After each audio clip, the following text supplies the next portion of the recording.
Ito yung part 2. Papakita ko yung master's bedroom.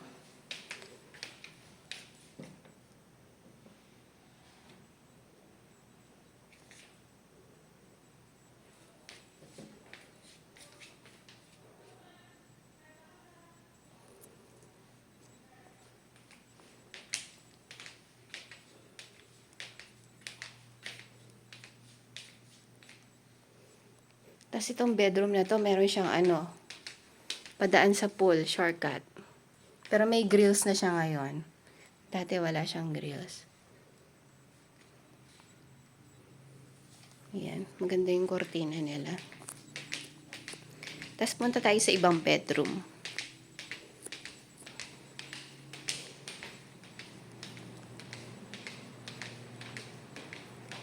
Ito yung powder room for the guests. Yan, maganda siya. Maganda yung powder room.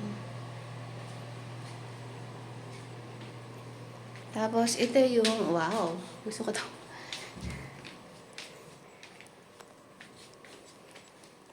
Ito yung room 2. Ay, pa tayo mag-focus. Ayan, room 2.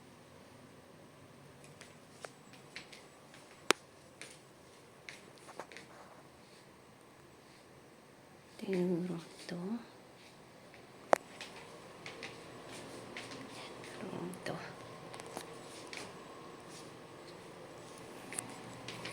Tapos, ito yung sorry. Shared bathroom ng room 2 and 3. Ayan, malinis siya. Pati mga glass. Ganda. Tapos, ito yung room 3. Nakakatawa yung mga fingerprints doon. Kasi velvet siya eh. Velvet headboard.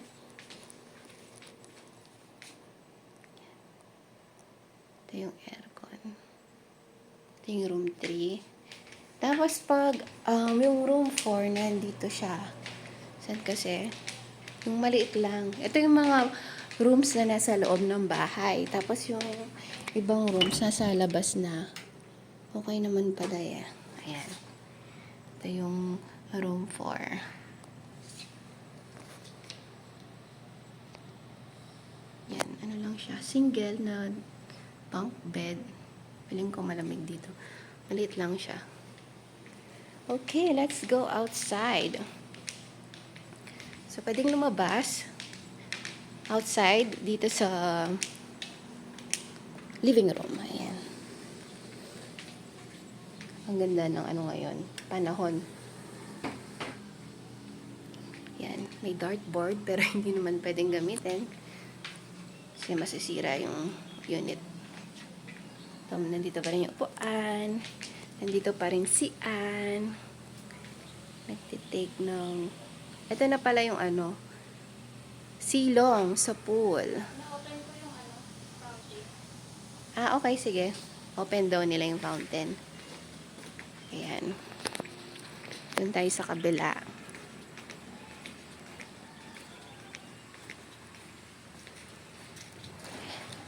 Ayun. Ayan. Another...